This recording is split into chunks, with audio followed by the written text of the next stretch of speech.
Nous sommes le mardi 16 février, bonsoir à tous. C'est un plaisir de vous retrouver sur RTI 1. Le 6 mars 2021, les Ivoiriens seront appelés aux urnes pour choisir leurs représentants à l'Assemblée nationale. Les candidats du Rassemblement des oufouettistes pour la démocratie et la paix RHDP ont été investis cet après-midi en présence du président du parti, Alassane Ouattara. L'axe Yopougon-Atekoubé va s'enrichir de 2,5 km de bitume. Le tronçon concerné est celui reliant l'Institut des aveugles au carrefour appelé Cibeton. Les travaux ont été lancés ce mardi pour une durée de 5 mois avec un coût de 2,7 milliards de francs CFA. La Côte d'Ivoire compte plus de 250 inventeurs et enregistre en moyenne 20 brevets d'invention par année. Comment travaillent ces inventeurs? Quelles sont les difficultés qu'ils rencontrent? Leurs activités impactent-elles réellement le développement de la Côte d'Ivoire? On en parle dans le dossier EcoPlus.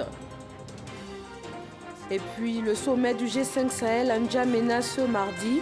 Dans son intervention par visioconférence, Emmanuel Macron, le président français, a insisté sur la nécessité de raffermir la lutte contre les groupes djihadistes à travers notamment la force Barkhane. Bienvenue à tous. Élection législative en Côte d'Ivoire, le président du Rassemblement des oufouettistes pour la démocratie et la paix a investi ce mardi les candidats de son parti. Ils sont au total 255 candidats engagés par le parti présidentiel pour conquérir les 255 sièges de l'Assemblée nationale. Le président Alassane Ouattara leur a demandé de mener une campagne citoyenne et de promouvoir le bilan du gouvernement auprès des électeurs. L'enjeu étant de conquérir le pouvoir législatif pour la mise en œuvre du projet de société du gouvernement. Aux militants, il a été demandé de se mobiliser afin d'assurer la victoire des candidats du RHDP à ce scrutin du 6 mars prochain. Nous devons à présent relever un autre défi, tout aussi important, celui de nous donner les moyens législatifs de gouverner afin de mettre en œuvre nos engagements de campagne pour une Côte d'Ivoire solidaire, prospère et en paix. Vous devez dorénavant rassembler autour de vous toutes les forces vives de notre parti et bien au-delà pour remporter les élections dans vos circonscriptions respectives. Sachez que c'est votre engagement, votre union, votre solidarité qui seront le meilleur gage de notre succès. J'ai confiance en chacune et chacun d'entre vous, en vos qualités personnelles et en votre engagement collectif pour relever le défi de nous donner une large majorité à l'Assemblée nationale. Cette élection sera également la voie pour garantir à notre pays la paix et la stabilité nécessaires à la poursuite de son développement. Je pense qu'au niveau de ces élections, vous devez continuer de parler de ce que nous avons fait, mais surtout de ce que nous avons l'ambition de faire au cours des 5 prochaines années, c'est-à-dire de continuer d'améliorer le quotidien de nos concitoyens. C'est cela le sens de la Côte d'Ivoire solidaire. Je voudrais vous dire que moi j'ai confiance en notre capacité à mettre en œuvre notre programme. Et vous devez continuer de dire aux populations que ce sont les députés du RHDP qui seront à mesure de leur dire ce que le gouvernement doit faire, qui choisiront les priorités du gouvernement dans chaque circonscription. Donc, les paroles de division, les paroles de haine n'ont pas de place dans notre campagne. Et je sais que je peux compter sur vous. Nous devons être positifs. Nous devons être positifs dans le message que nous donnerons à nos concitoyens. Nous devons ne pas donner suite aux provocations, aux insultes. Cela n'est pas ivoirien. En tout cas, ce n'est pas oufouettiste. Donc, je sais que je peux compter sur chacun de vous et je demande que l'ensemble des membres des instances du parti et tous nos militants, je vous demande de vous mobiliser totalement autour de nos candidats et de nos candidates pour une victoire éclatante de notre parti sur l'ensemble du territoire national. Et pour ce scrutin législatif, l'État ivoirien encourage les candidatures féminines. Le ministère de la Femme, de la Famille et de l'Enfant outille et prépare les candidates. Les femmes du gouvernement, les candidates indépendantes, celles issues de partis politiques et également des responsables d'institutions ont une rencontre de partage d'expériences. Laure Goretti et Moussa Konaté. Élection législative du 6 mars prochain. Les femmes veulent le maximum de sièges à l'hémicycle. À l'initiative du ministère de la Femme, de la Famille et de l'Enfant, les candidates aux législatives prochaines sont formées pour être plus compétitives sur le terrain. Il s'agit pour le ministère de la Femme, de la Famille et de l'Enfant de permettre à ces femmes d'être mieux outillées pour affronter la bataille électorale. Aujourd'hui, c'est un atelier de formation des femmes candidates aux législatives du 6 mars 2021. La loi du 14 octobre 2019 et son décret d'application qui a été pris le 25 novembre 2020 ont galvanisé les femmes. Et aujourd'hui, nous avons 210 femmes titulaires pour 255 postes de députés. Et nous avons 242 femmes suppléantes. Nous avons toutes les chances, si nous renforçons les capacités des femmes, que nous allions même à plus de 30% de femmes élues et non de femmes candidates. Pour rappel, l'on a enregistré seulement 29 femmes sur 255 députés qui ont siégé à l'Assemblée nationale au cours de la législature passée. La Commission électorale indépendante CEI et le National Democratic Institute, conformément aux résolutions de la phase 3 du dialogue politique, convient les partis ou groupements politiques à la signature du Code de bonne conduite des partis ou groupements politiques des candidates et candidats à l'élection des députés du 6 mars 2021. Cette rencontre aura lieu le jeudi 18 février 2021 à l'espace Latrille Event 6 à Abidjan, Cocody, les deux plateaux, Carrefour d'Incan, à 10h précises. Le ministre de la Réconciliation nationale a rencontré les étudiants de la Cité Rouge dans la commune de Cocody. Kouadio Konan-Bertin a partagé avec ces jeunes sa vision pour une Côte d'Ivoire réconciliée et unie. Il attend d'eux soutien et appui pour la réussite de cette mission importante. Laure Goretti et Moussa Konaté. C'est dans cette ambiance que ces étudiants ont accueilli le ministre de la Réconciliation nationale. Kouadio Konan-Bertin est en phase avec la jeunesse estudiantine, notamment sur les enjeux de la réconciliation. Des étudiants qui ont affirmé leur engagement à le soutenir dans sa mission. Toute la masse estudiantine s'engage auprès du ministre de la Réconciliation nationale afin de pouvoir parler à l'ensemble des Ivoiriens sur la nécessité d'être ensemble, sur la nécessité de penser le développement du pays ensemble. Donc nous allons nous ouvrir, comme nous le faisons déjà très bien, aux autres organisations, aux autres étudiants, aux musulmans, aux chrétiens, pour qu'ensemble, ce qui est écrit dans la Bible et dans le Coran puisse être pratiqué dans nos universités, dans nos écoles. Des étudiants prêts à jouer leur partition. Le ministre Kouadio Konan-Bertin se dit heureux de leur adhésion. J'ai été heureux de constater que, avant tout le monde, ils comprennent eux-mêmes l'exigence de la réconciliation nationale. C'est un grand pas vers la compréhension mutuelle. C'est un grand pas pour dire que nous voulons aller à la paix et à la réconciliation. C'est tout le mérite qui leur revient ce matin. Et franchement, je voulais donc les féliciter. Pour le ministre Kouadio Konan-Bertin, cet échange avec les étudiants est un départ pour les actions en faveur de la réconciliation et de la paix durable en Côte d'Ivoire. Même engagement de la jeunesse de Yamoussoukro, ils sont plus de 200 à avoir produit une charte de réconciliation et de non-violence, suite notamment aux violences liées à l'élection présidentielle d'octobre dernier. Le médiateur de la République les a rencontrés. Kader Sogodogo.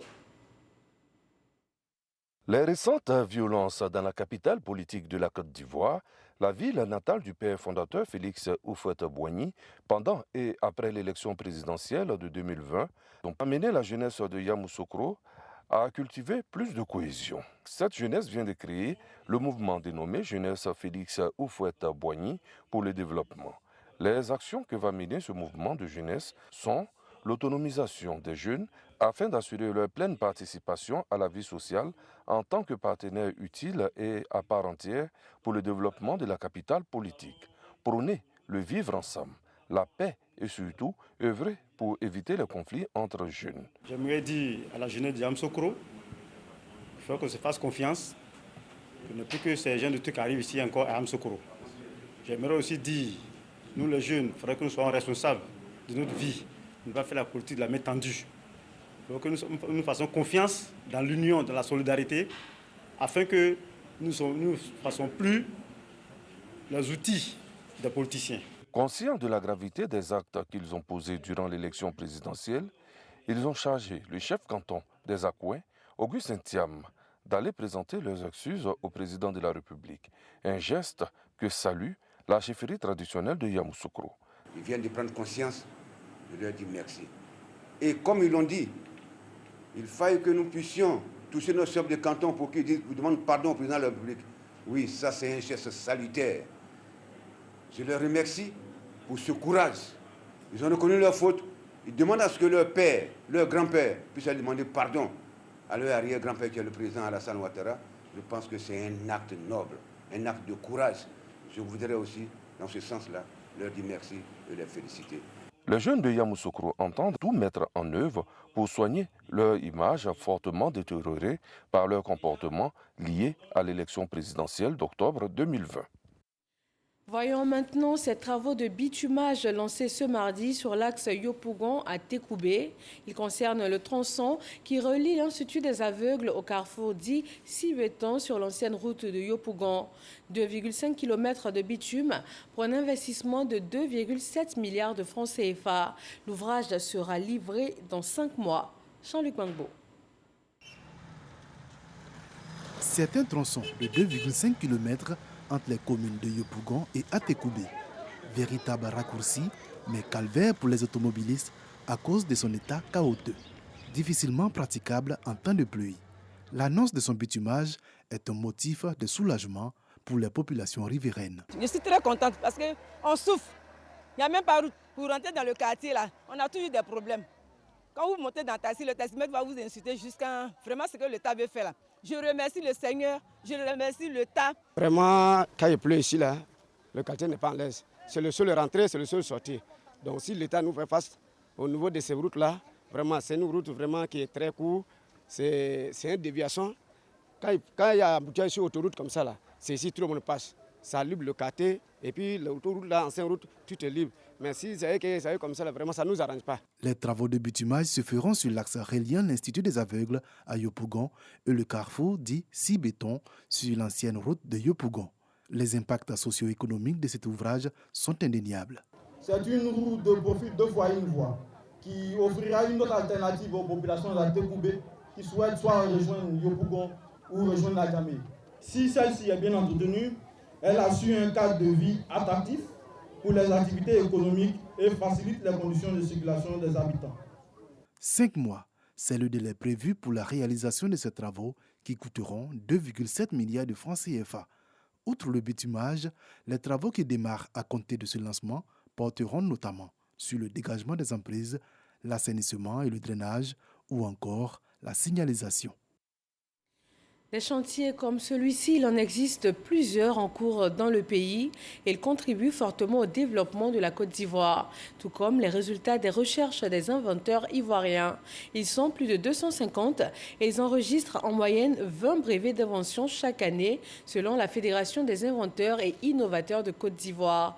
Comment travaillent ces inventeurs? Quelles sont les difficultés qu'ils rencontrent au quotidien? C'est un dossier Ecoplus signé Dangui Dangui.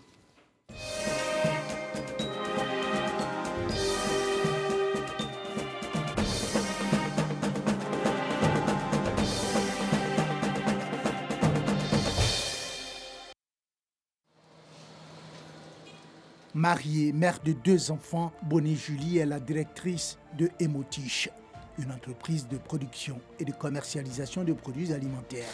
Elle a créé cette entreprise pour valoriser ses inventions, notamment le cacao nut, les amuse-bouches à partir de fèves de cacao. Quand les fèves arrivent, je les lave, je les ressèche et puis maintenant je les torréfie. Et donc après cela, je passe à décortiquer les fèves. On sépare la peau des fèves. Julie et ses collaboratrices fabriquent 4 produits de 6 parfums différents. Nous avons les nougats, que voici, les nougats de cacao. Nous avons les enrobés de fèves de cacao et puis l'infusion de cacao.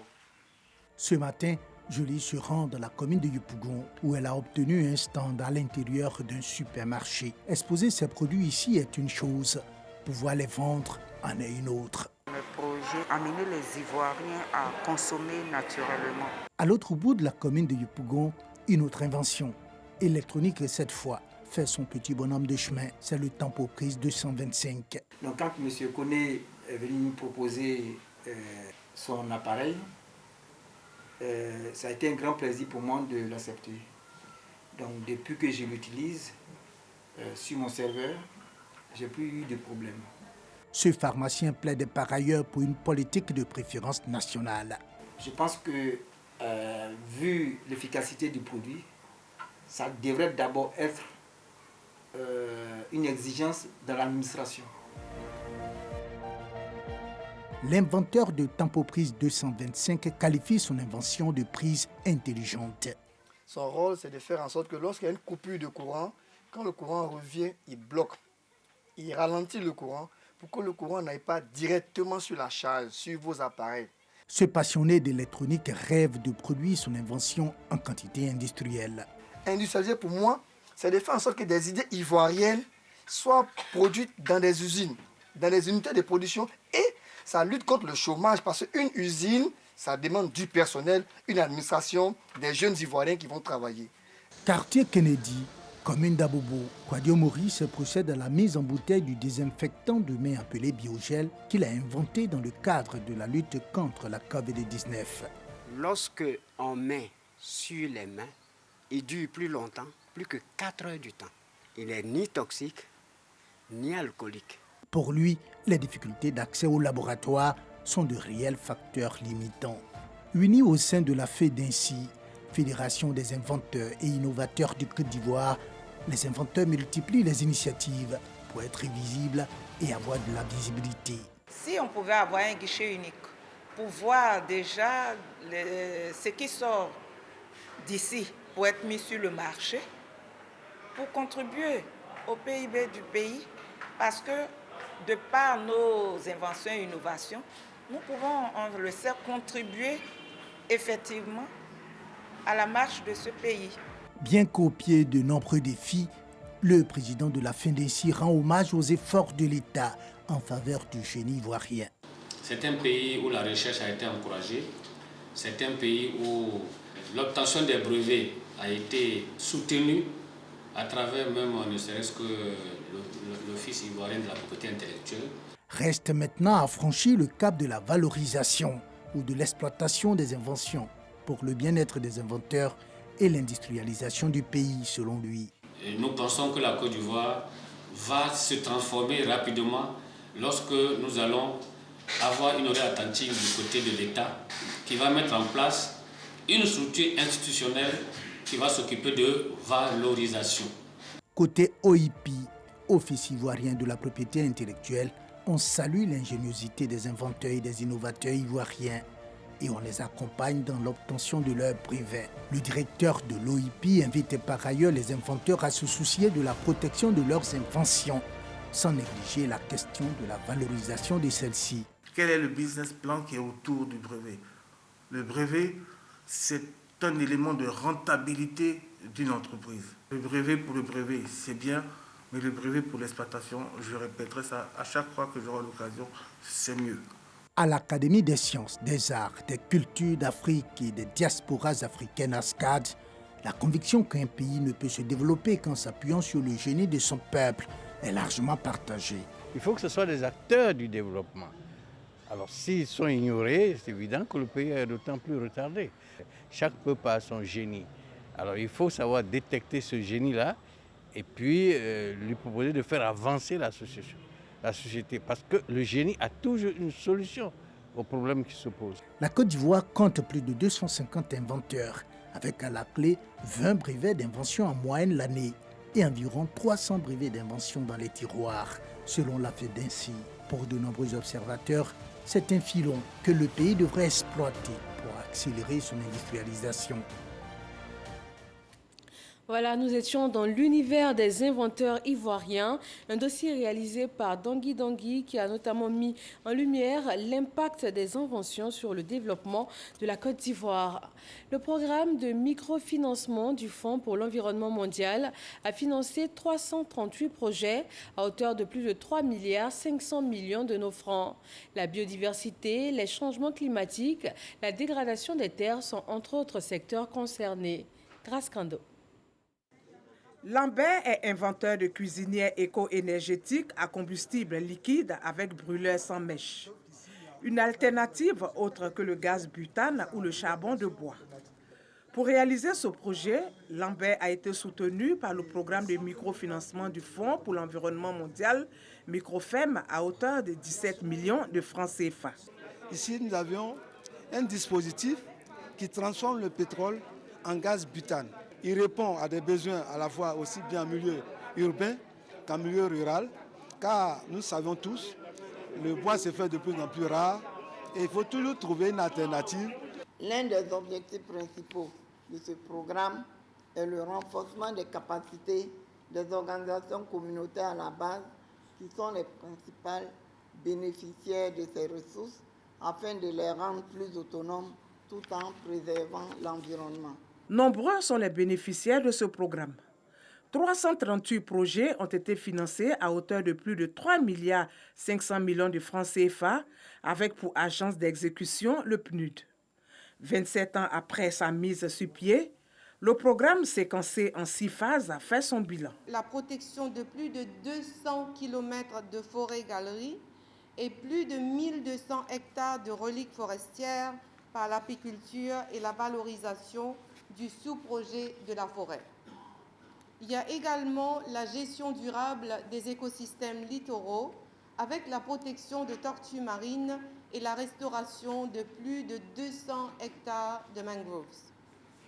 Il y a également la réduction de la destruction des ressources ligneuses avec la distribution de plus de 10 000 foyers améliorés à des ménages. Depuis 2018, la phase 7 du programme est mise en place pour une période de 4 ans. Je voudrais demander à tous les acteurs clés du programme de proposer un plan de mobilisation de ressources additionnelles que nous souhaiterions et nous soutiendrons. Et je voudrais donc inviter par la même occasion toutes les organisations et les partenaires au développement à apporter leur soutien à cette initiative qui vise à promouvoir des solutions innovantes. Le comité de pilotage du programme de financement du Fonds pour l'environnement mondial a reçu des attestations de reconnaissance pour le travail abattu. Le commandement supérieur de la gendarmerie nationale lance la réflexion sur l'avenir de son institution.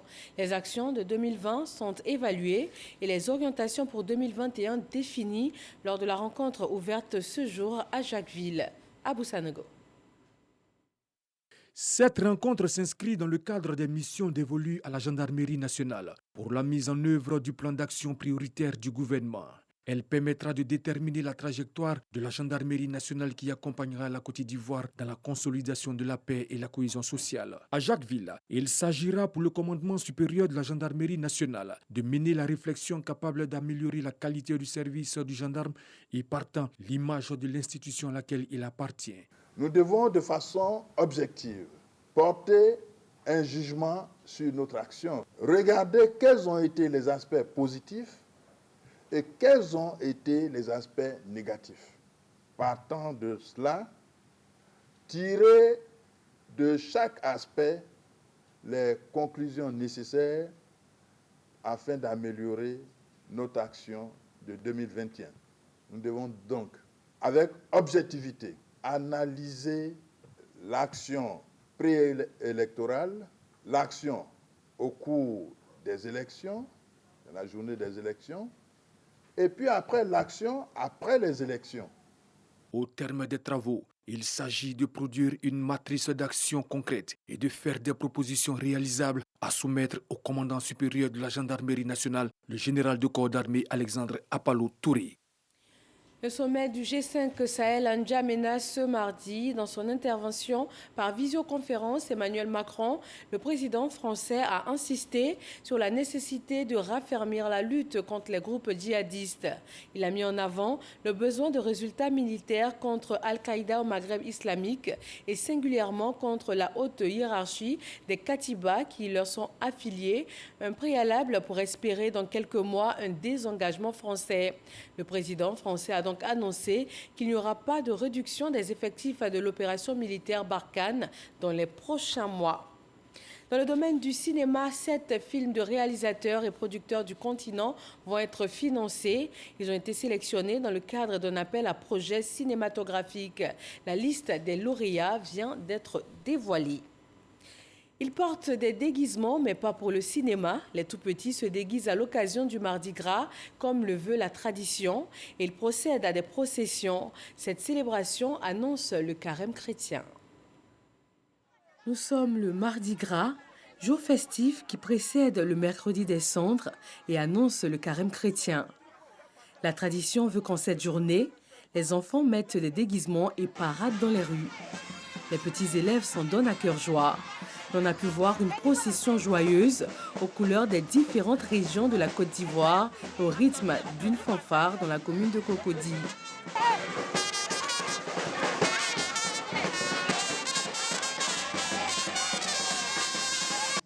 Au centre de protection de la petite enfance, toujours à Cocody, ce sont les corps de métier qui ont été mis en scène cette année.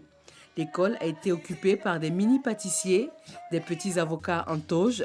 Sur place également, un détachement de la Marine nationale, un autre de la police. Et comme pour tout grand rassemblement, sapeurs-pompiers militaires et médecins étaient présents pour veiller au grain. Promettez-vous d'œuvrer pour la justice et le droit de défense tous les enfants sans exception. Nous allons lutter pour le droit de tous les enfants. Le choix de ces corps de métier n'est pas fortuit pour ces enfants dont l'âge varie entre 18 mois et 4 ans et demi. Et nous avons décidé de valoriser certains corps de métier, notamment les médecins, les avocats, les pompiers, les policiers. En gros, pour faire connaître à l'enfant certains métiers, valoriser ces métiers-là et donner le goût d'exercer plus tard ce genre de métier aux enfants.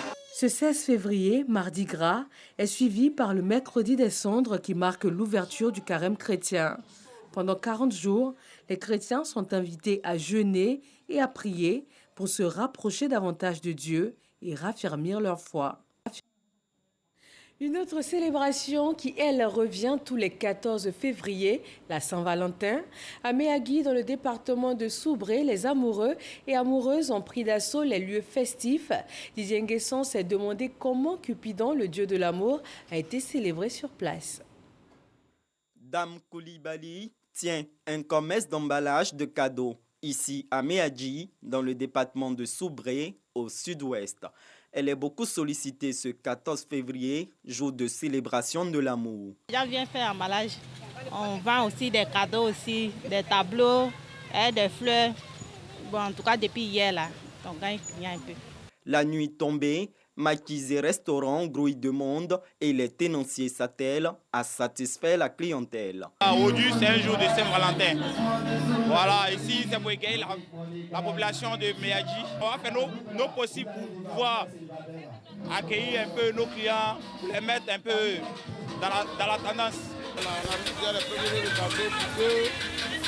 Chaque Valentin soit quelque part heureux. Cupidon, le dieu de l'amour, est à Méagui et sa flèche a fait des victimes.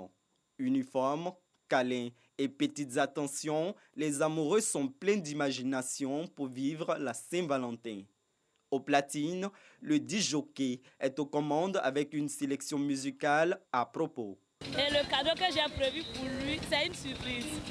Ça se trouve à la maison. Il est très important de sortir avec sa compagne.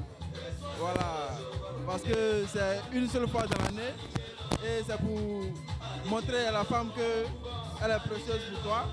et que tu l'aimes beaucoup. Après la consommation, on digère sur la piste de danse. L'amour se décline aussi entre amis ou frères pour ceux qui ne sont pas engagés dans une relation amoureuse. Je suis avec mes camarades, je suis venue m'amuser avec eux. Donc, je souhaite une bonne fête à tous les amoureux. Les disciples de Cupidon, quant à eux, pourront prolonger la soirée et compter fleurettes loin de notre caméra. Et puis nous terminons en Inde où un accident de bus a endeuillé le pays. Des dizaines de personnes tuées, au moins 39. Seulement 7 personnes ont réussi à sortir du véhicule accidenté. Plusieurs sont portés disparus. Le gouvernement a ordonné une enquête. Les premiers constats suggèrent que le chauffeur a perdu le contrôle du bus qui a heurté un pont avant d'aller s'écraser au fond du canal. Les enjeux des élections législatives ici en Côte d'Ivoire, c'est tout à l'heure, tout juste après ce journal. Mariam Touré reçoit 4 journalistes pour nous dire si l'environnement est favorable, s'il faut encore craindre des violences, si c'est un retour à l'ordre institutionnel et pourquoi il semble avoir plus d'engouement pour ces législatives. Le débat politique, c'est tout à l'heure à 20h50. Restez donc sur RTI 1. Bonsoir.